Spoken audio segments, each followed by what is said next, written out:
Hello everyone, greetings dear. कैसे हैं बेटा आप सब? I hope you are all is well. तो आपकी वर्कशीट है बेटा शिक्षा निदेशालय राष्ट्रीय राजधानी क्षेत्र दिल्ली की वर्कशीट नंबर आपकी 37। ये है बेटा आपकी जो है 8वीं क्लास की सामाजिक विज्ञान भूगोल से आपकी ये वर्कशीट ली गई है। और जो है आज की वर्कशीट जो है आपकी ये है 26 फरवरी 2021 की आपकी वर्कशीट है। तो आज हम पढ़ेंगे बेटा मृदा, मृदा के निर्माण के कारक, भूस्खलन और मृदा का निम्नीकरण।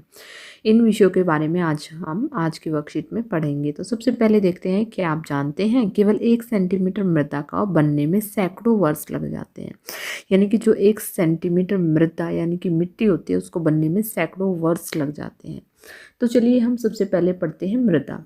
पृथ्वी के पृष्ठ पर दानेदार कणों के आवरण की पतली परत क्या कहलाती है? मृदा कहलाती है। पृथ्वी के पृष्ठ पर दानेदार कणों के आवरण की पतली परत क्या कहलाती है? मृदा कहलाती है। यह भूमि से निकटता से जुड़ी हुई है। सतल रूप मृदा के प्रकार को निर्धारित करते हैं। मृदा का निर्माण चट्टानों से प्राप्त खनिजों और जैव पदार्थ तथा भूमि पर पाए जाने वाले खनिजों से होता है। यह अपक्षय की प्रक्रिया के माध्यम से बनती है। खनिजों और जैव पदार्थों का सही मिश्रण मृदा को क्या बनाता है? उपजाऊ बनाता है। आगे देखते हैं बेटा, ये तो पढ़ा हमने मृदा के बारे में। अब हम पढ़ेंगे मृदा के निर्माण के कारक कौन कौन से हैं। तो देखिए यहाँ पर मृदा के निर्माण के कारक कौन कौन से हैं। मृदा के निर्माण के मुख्य कारक किस प्रकार हैं? एक तो है जनक सेल का स्वरूप, दूसरा है जलवायविक कारक, तीसरा है बेटा सतलाकृति, चौथा हमारा जैव पदार्थों की भूमिका और पांचवा मृदा निर्माण के संगठन में लगा समय। तो यहाँ पर देखिए ये मृदा है। मृदा के निर्माण को प्रभावित करने वाले कारक कौन कौन से हैं बेटा? एक तो जनक सेल, रंग, संगठन, रासायनिक गुणधर्म और जो है खनिज मात्रा, पारगम्यता को निर्धारित करती हैं। एक तो हो गया ये, ठीक है। दूसरा हो गया बेटा हमारा कि उच्चावच, तुंगता और ढाल मृदा के संचय को निर्धारित करती है। दूसरा हो गया हमारा ये। तीसरा है बेटा कि वनस्पति जगत, प्राणी जगत, सूक्ष्मजीव, होम्यून्स निर्माण की दर को प्रभावित करते हैं, ठीक है। चौथा हो गया हमारा कि जो है जलवायु, तापमान, वर्षा, अपक्षय और होम्यूस निर्माण की दर को प्रभावित करते हैं। और पांचवा हो गया बेटा हमारा कि मृदा, मृदा परिच्छेदिका की मोटाई को निश्चित करता है। तो देखिए बेटा ये जो है 5 कारक हैं जो कि मृदा के निर्माण को प्रभावित करने वाले कारक हैं।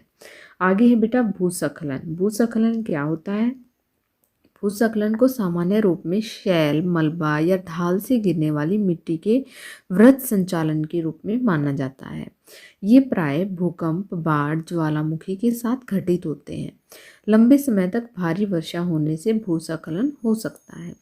यानी कि क्या होता है बेटा, लंबे समय तक भारी वर्षा हो जाती है, फिर क्या होता है कोई भी बड़ा शैल, मलबा या ढाल के गिरने से क्या होती है मिट्टी का जो है वृहद संचालन के रूप में को परिभाषित किया जाता है। इससे क्या हो जाता है फिर इससे भूकंप आ जाते हैं, बाढ़ आ जाती है, ज्वालामुखी हो जाती है, ये ऐसी घटनाएं घटित होती हैं, ठीक है। आगे देखते हैं कि जो है न्यूनीकरण क्रियाविधि। न्यूनीकरण क्रियाविधि क्या होती है? देखिए बेटा ऐसे होता है भूस्खलन, ऐसे जो है पहाड़ खिसक जाते हैं और जो है बाढ़ आ जाती है। जो है पहाड़, जैसे कि अब उत्तराखंड में अभी हुआ था, क्या हो गया था कि जो है बर्फ पिघल गई थी और जो है पहाड़ टूट गए थे और जो है बहुत सारी आबादी को खतरा हो गया था। आगे है बेटा न्यूनीकरण क्रियाविधि। वैज्ञानिक प्रविधियों के विकास से हमें समझने की शक्ति मिली है। भूस्खलन उत्पन्न होने के कौन कौन से कारक हैं, उनका प्रबंधन कैसे करना है और भूस्खलन को रोकने की कुछ प्रविधियां निम्नलिखित हैं। देखिए सबसे पहले कौन सी है? भूस्खलन जो है प्रभावी क्षेत्रों का मानचित्र बनाकर इसमें प्रभावित होने वाले स्थानों को इंगित करना। इस प्रकार इन नक्षत्रों को आवास बनाने के लिए छोड़ा जा सकता है। दूसरा है बेटा भूमि को खिसकने से बचाने के लिए प्रतिधारी दीवार का निर्माण करना। तीसरा है कि जो है भूस्खलन को रोकने का सबसे प्रभावी तरीका है वनस्पति आवरण में वृद्धि। और जो है 4th नंबर पर है बेटा हमारा कि सतही अपवाह तथा झरना प्रवाहों के साथ भूस्खलन को क्या किया जा सकता है बेटा? भूस्खलन को जो है इसकी गतिशीलता को नियंत्रित करने के लिए पृष्ठीय अपवाह नियंत्रण उपाय कार्यान्वित किए गए हैं, ठीक है। तो ये तो थे बेटा भूस्खलन को रोकने की निम्न विधियां। अब है मृदा का निम्नीकरण। मृदा अपरदन और क्षीण मृदा संसाधन। क्षीणता मृदा संसाधन के लिए दो मुख्य खतरे कौन कौन से हैं?